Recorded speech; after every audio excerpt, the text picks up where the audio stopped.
오늘은 성령 강림 주일이기 때문에 특별히 교회에서 오늘 일어났던, 이날 일어났던 사건에 대한 이야기들을 여러분들과 나누고자 합니다. 우리 한국 사회에는 한 가지 잘못된 신화가 있습니다. 우리나라 사람들은, 우리나라의 모든 사람들이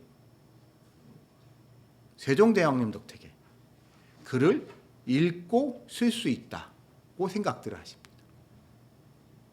그래서 문맹률이 매우 낮을 것이다 라고 생각을 합니다. 요즘 까막눈이 어딨어? 읽고 쓸 줄 모르는 사람이 어딨어? 라고 생각을 하면서 글을 읽고 쓰는 것이면 충분하고, 그래서 우리는 충분히 한국어와 한글을 잘한다고 생각하시는 분들이 많습니다. 그러나 문맹률이라는 것의 기준은 단순히 그 글을 읽고 쓰는 것만이 아닙니다.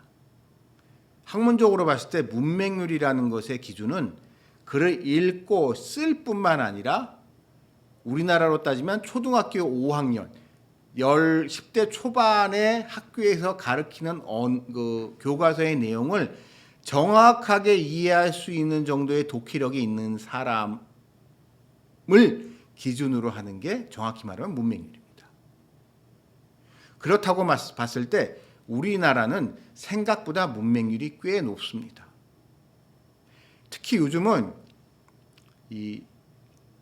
읽고 쓸 수는 알지만 상대방이 하는 말과 상대방이 써놓은 글을 제대로 이해하지 못하는, 이 말과 이야기가 조금만 길어지고 조금만 어려워지면 무슨 말인지 이해 못하는 사람들이 점점 늘어나고 있습니다.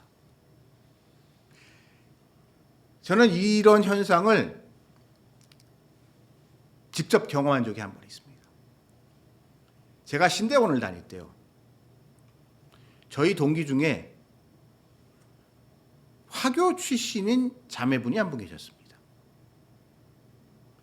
보기에는 한국 사람하고 똑같이 생겼어요. 한국말도 우리가 평소에 말하는데 아무런 어려움이 없어요. 그리고 대부분 화교들이 한국에 온 지 100년 이상 됐잖아요. 3대, 4대, 심지어 5대씩 한국에 살다 보니까 한국 사회에 완전히 동화되어 있기 때문에 겉으로 보기에는 한국어를 우리와 일상적인 대화에 아무 문제가 없는 것 같은데요, 강의 시간에 문제가 되더라고요. 신학이라는 공부의 특성상 조금 어려운 단어와 어려운 말, 그 문장에 대해서 심사숙고해야 되는 경우들이 있습니다. 그리고 교수님이 무슨 질문을 던졌을 때 그 질문이 좀 말인데 그 말을 아무나 이해하기 어려운 경우가 있는데요, 그 자매를 보니까 그거를 이해를 못 하더라고요.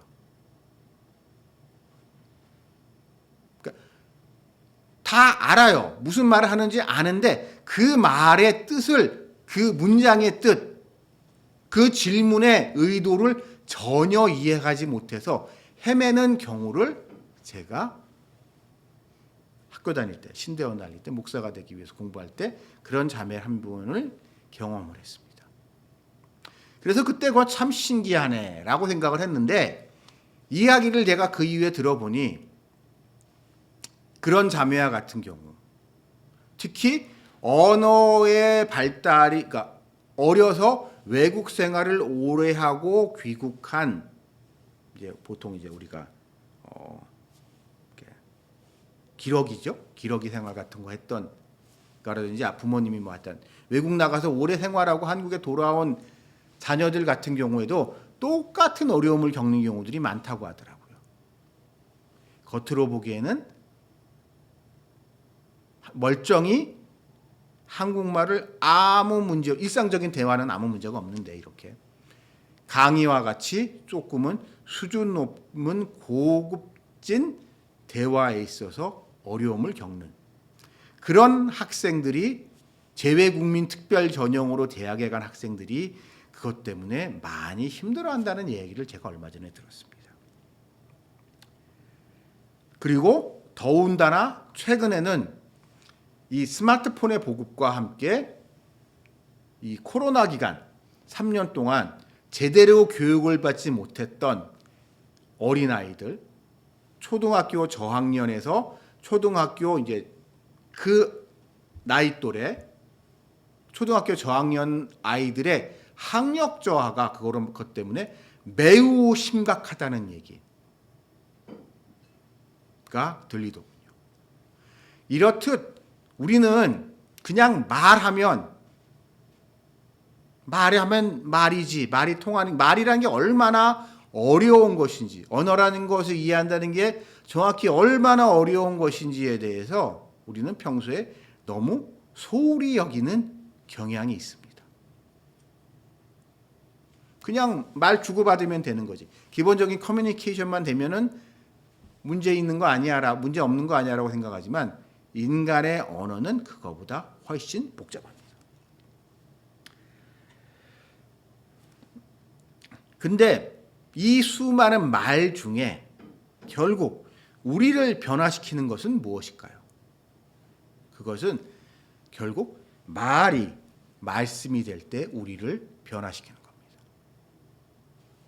그럼 과연 우리 인간의 말이 어떻게 말씀이 돼서 우리를 변화시키는지를 오늘의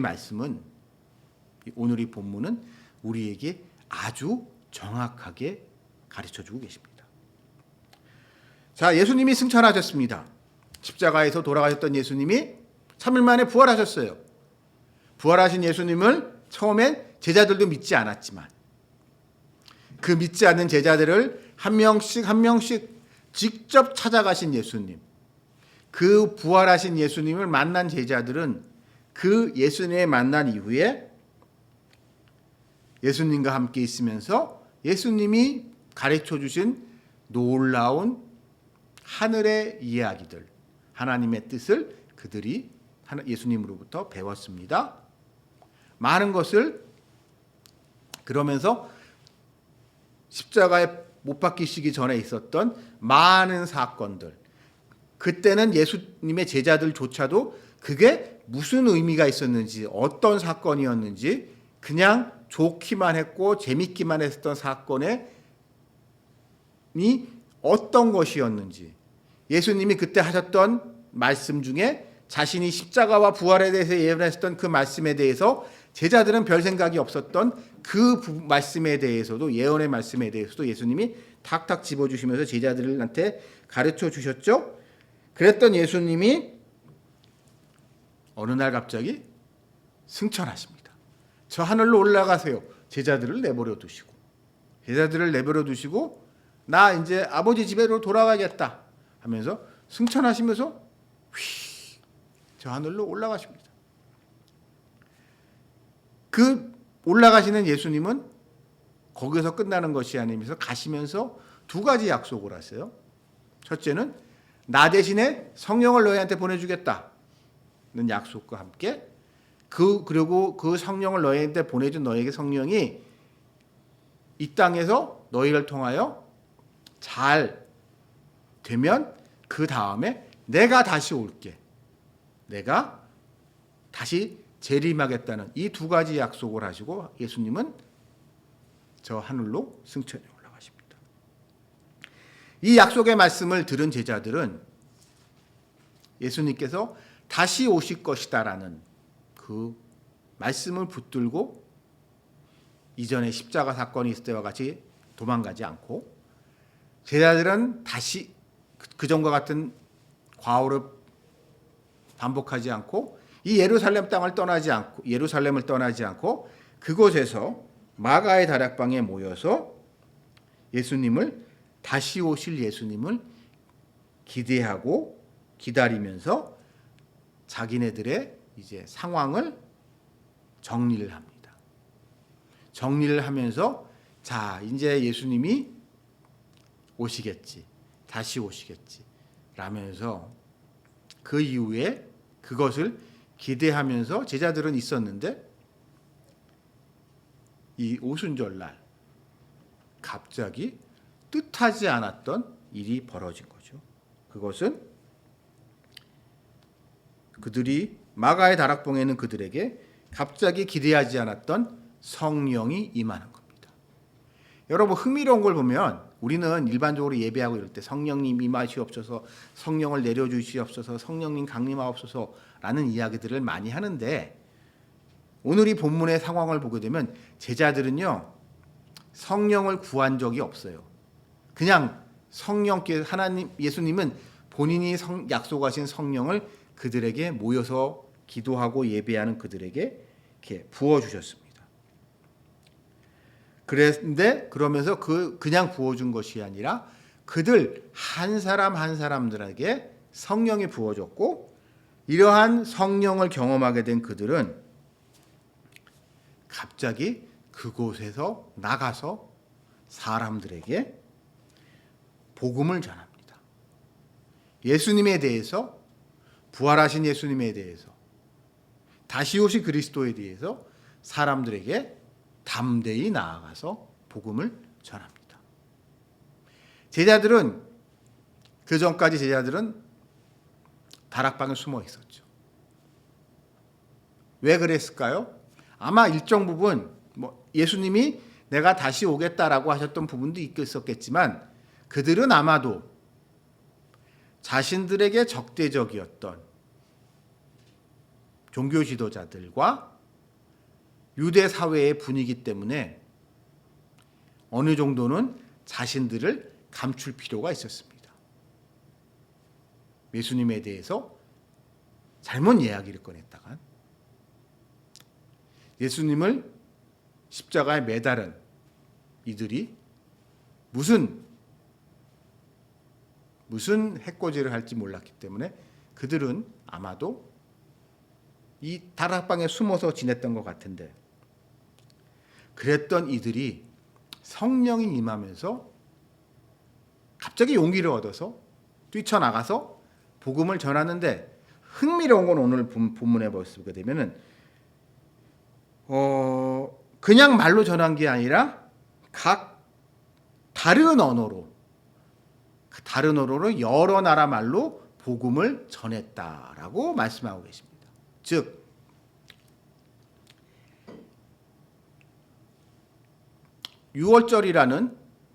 오순절이라는 특별한 절기로 말미암아 많은 유대인들이 이 땅에 이 예루살렘 성전을 갖다가 방문하기 위해서 모여 있었는데 그들에게 복음을 전하는 것이 그 각국에서 모인 그들의 언어로 말씀을 전했다.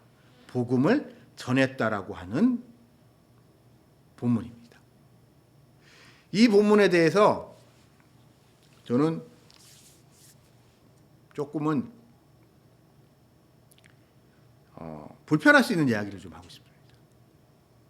한국교회는 이 본문을 가지고 자꾸 방언 이야기를 해요. 방언을 하는 게 성령이 임재한 증거다. 성령을 받은 사람은 방언을 하고 이런 이야기들을 하는데 여러분 결론적으로 말씀드리겠습니다. 오늘 이 본문은 그렇게 해석하면 안 됩니다. 오늘 이 본문은 분명히 뭐라고 했어요? 다른 언어라고 했어요. 여기에 보게 되면 오늘 본문에 보게 되면 여러 지방 사람들이 모여 있었습니다. 바데인, 메데인, 엘람인, 메소보다인, 유다인, 갑바도기아, 본도, 아시아, 브루스길라, 밤빌리아, 애굽, 구레네, 시리아 여러 지역에서 모여온 사람들한테 그들의 언어로 복음을 전했다는 거예요. 오늘 본문은. 우리가 보통 교회에서 얘기하는 뭐라고 알아들을 수 없는 혀꼬부라진 이상한 소리로 복음을 전했다는 게 아니에요. 그거를 우리 교회에서는 보통 무슨 소리인지 모르겠는 그 이상한 거를 뭐 알아듣는 사람이 있대요. 그걸 통변의 은사라고 한대요. 물론 통변의 은사라는 게 있을 수 있습니다. 고린도전서를 기준으로 하면은. 근데 오늘 이 본문의 말씀을 보게 되면 오늘 이 말씀의 안문에서 분명히 쉽게 말하면 이런 거예요. 저는 단 한 번도 예를 들어서입니다. 예를 들어서요. 저는 한 번도 일본어를 본 적이 없어요. 일본어 한국어 하나도 할지 모르는데 제가 기도를 했더니 오늘 이 본문 속에서 보게 되면 일본 사람한테 일본어로 복음을 전했다는 거야. 예수님에 대해서. 그랬더니 그 말을 들은 일본 사람이 깜짝 놀라는 거죠. 아니 당신은 일본어를 할 줄 모르는 사람인데 어떻게 일본어를 이렇게 유창하게 하면서 복음을 전하냐? 라고 사람들이 놀랐다는 게 오늘 이 본문의 말씀의 요지입니다. 그러니까 이게 뭐 일명 외국어 방언, 뭐 천사 방언 뭐 해가지고 이야기를 하는데요, 한국 교회에서. 언어를 알아듣지 못하면 그건 더 이상 언어가 아닙니다.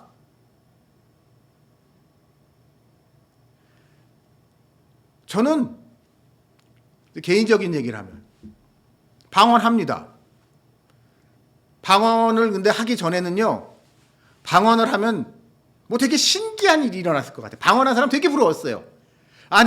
이거 방언, 뭐 이제 제가 얘기 드렸나 모르겠지만 방언을 받고 싶어서 일부러 방언 집회까지 쫓아다니면서 방언을 받고 싶어 했던 사람이에요, 제가. 그 신비한 체험을 해보고 싶어서. 근데 그렇다고 방언이 터지던 게 아니더구만요. 저는 제가 방언을 하고 되고 방언이 일명 터지면 뭔가 그렇게 기적적이고 신비하고 초월적인 체험을 할 것 같고 나의 기도가 사람의 입술로 하는 그런 것이 아니라 뭔가 대단한 능력을 가질 거라고 대단한 특별한 무언가가 있을 거라고 생각했지만요. 뭘요? 그런 거 하나도 없더구만요. 저만 그런가요? 아니에요. 여러분,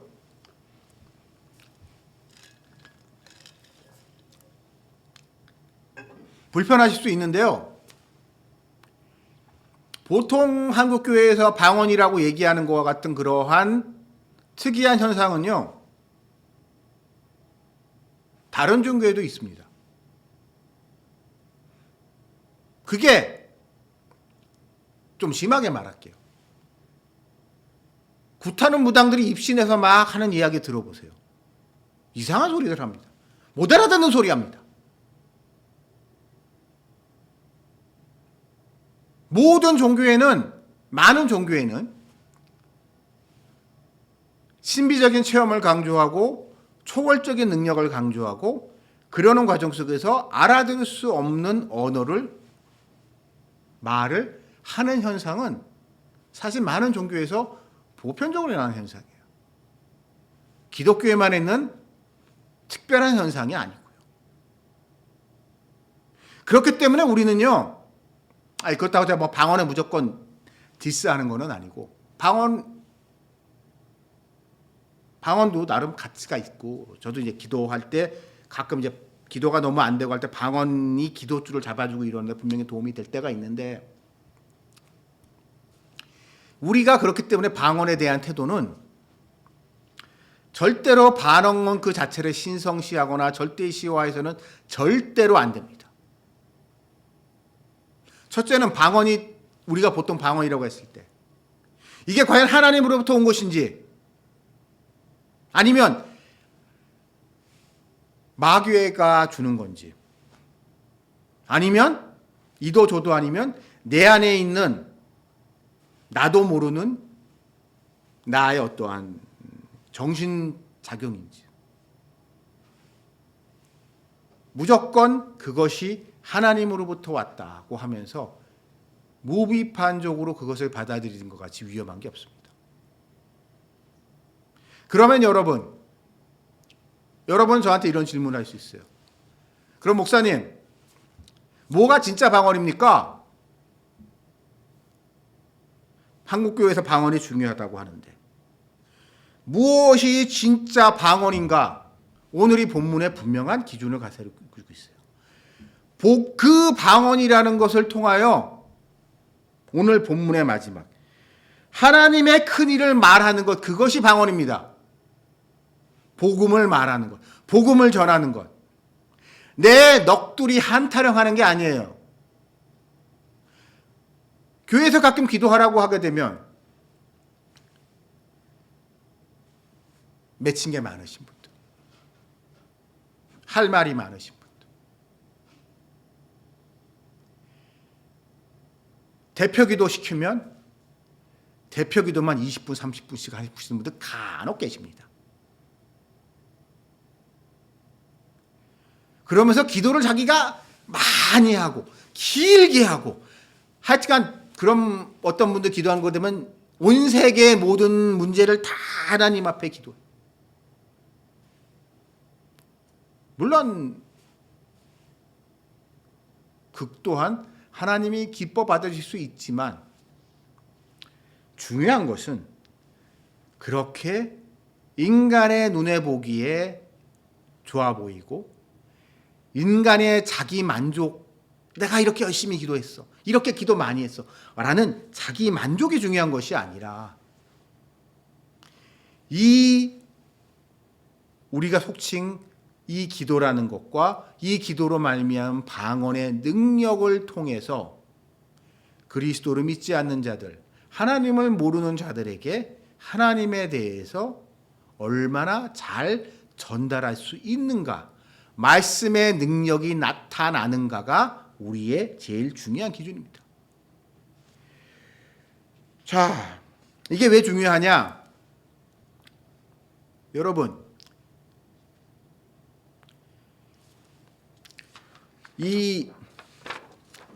오늘 이 말씀 속에서 우리가 한 가지 배경적인 설명을 좀 드릴게요.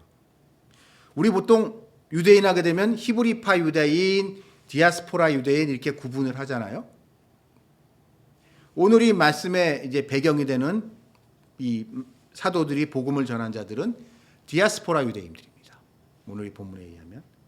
그럼 이 디아스포라 유대인들은 어떤 사람인가요? 그냥 외국에 좀 나가 있는 유대인들이 아니에요. 이 사람들은. 역사적으로 디아스포라 유대인들의 시작을 언제로 보냐? 바벨론 유수로 봅니다. 바벨론 유수기, 그러니까 남유다가 멸망했을 때, 시드기야 왕 때 멸망한 이후에 포로로 다 붙들려 가잖아요.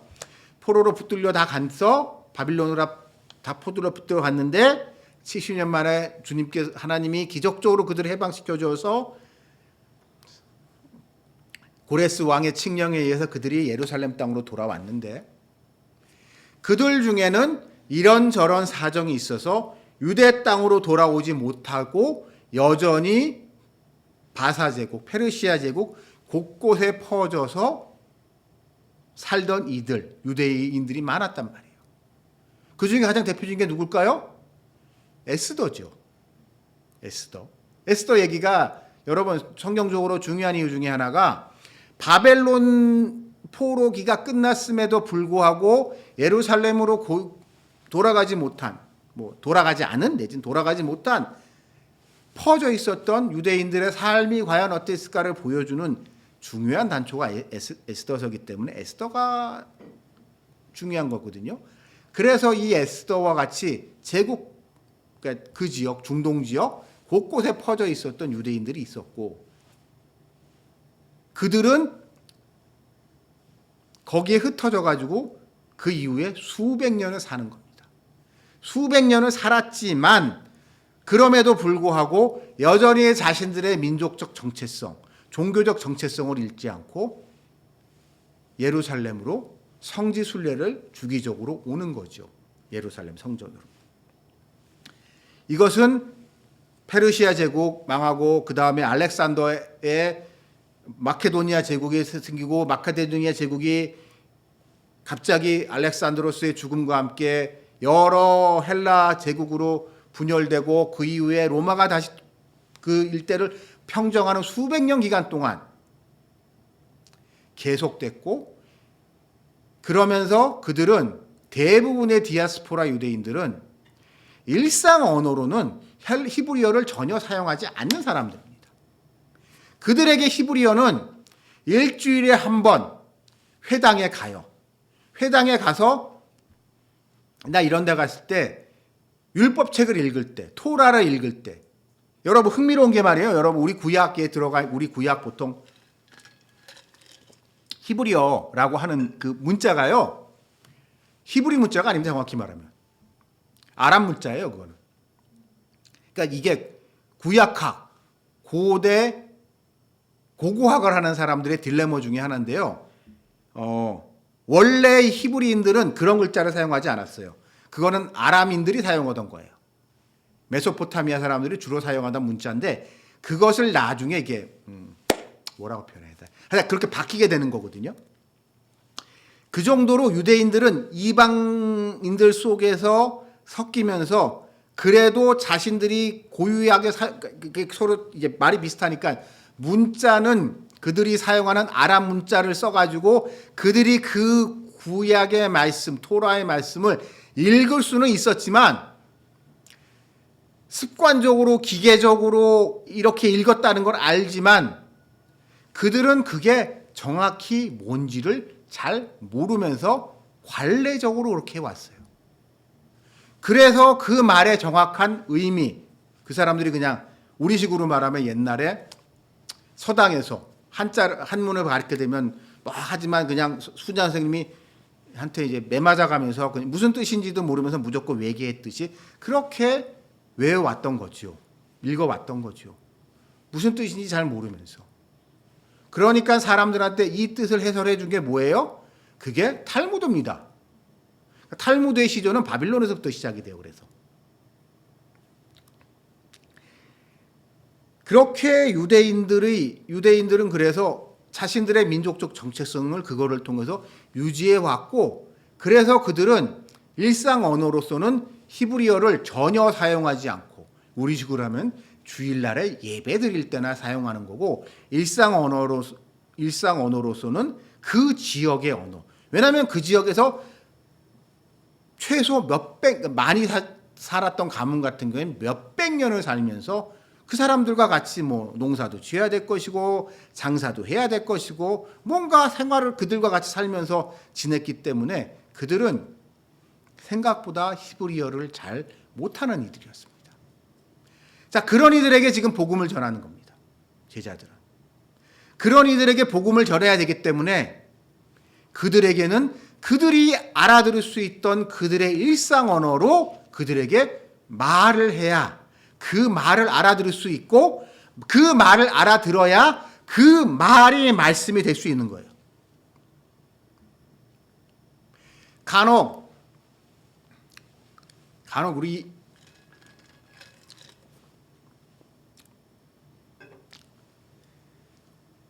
이런 경우 있을 수 있어요. 저도 가끔 그런 유혹, 이게 왜 중요할까요?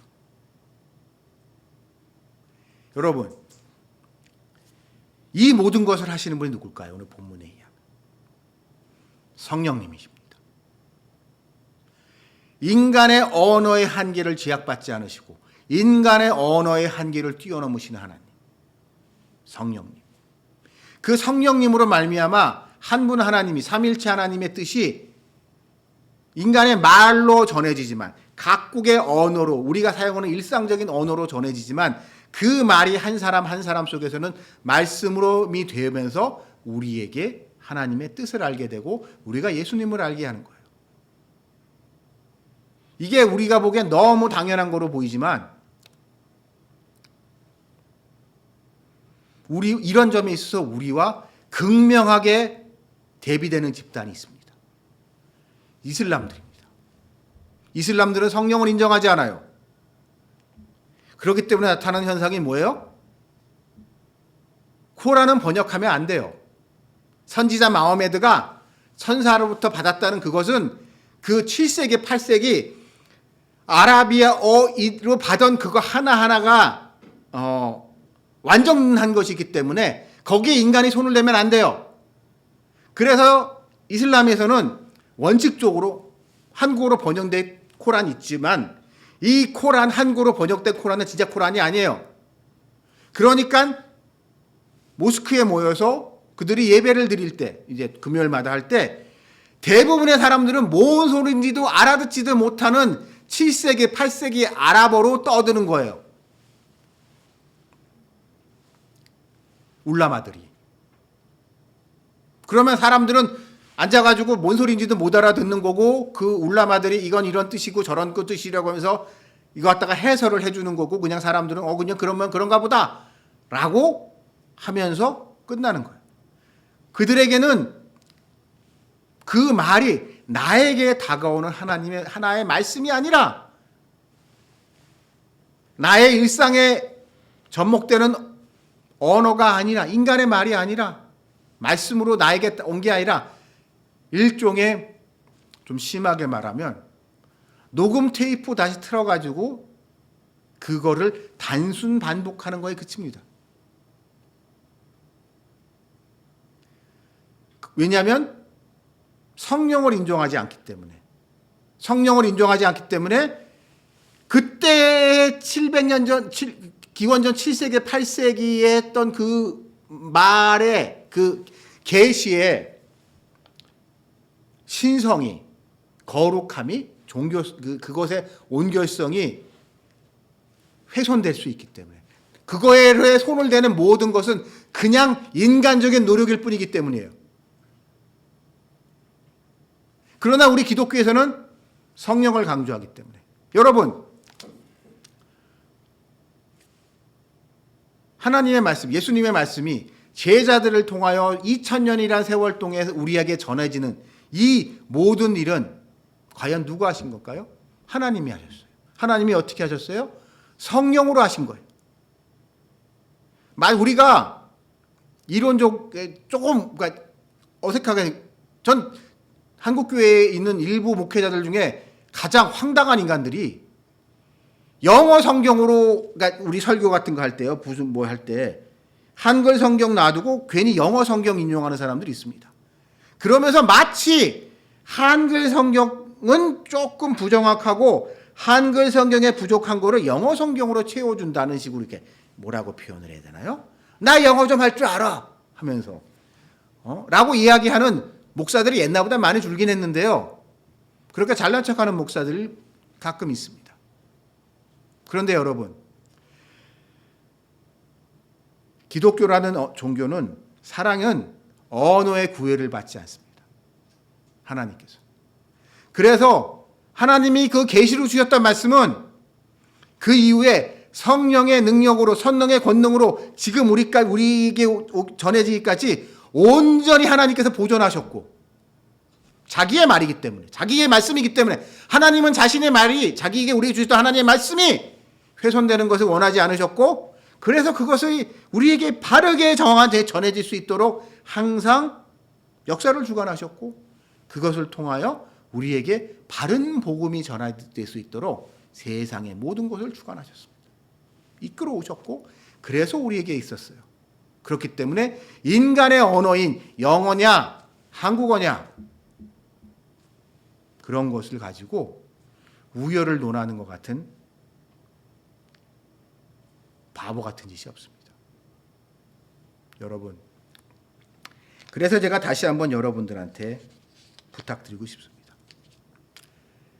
우리의 믿음, 하나님의 권능, 성령님의 능력은 오늘 이 본문에서 왜 우리에게 나타날까요? 그것은 그 무엇보다도 하나님의 큰일, 예수 그리스도의 성육신과 십자가와 부활, 그리고 승천이라는 이 놀라운 하나님의 큰일을 사람들에게 전하고, 그것을 통하여 이 땅에 하나님이 그토록 바라시는 하나님의 나라, 온전한 하나님의 나라, 구원이 완성되는 그 나라, 그 때를 이루고자 하시고자 하는 하나님의 뜻이 위해서 하나님께서는 우리에게 이 성령과 성령의 충만함을 주셨다는 것을 기억하시면서 나의 행복, 나의 유익, 인간이기 때문에 그것을 포기한다는 것은 어려운 거겠지만, 또한 나의 감정, 또한 나를 흔들지만 그 무엇보다도 하나님의 큰 일을 아직 믿지 않는 자들에게 전하는 일에 최선을 다하시는 여러분들이 되시기를 주님의 이름으로 축원합니다. 우리 같이 기도드리시겠습니다.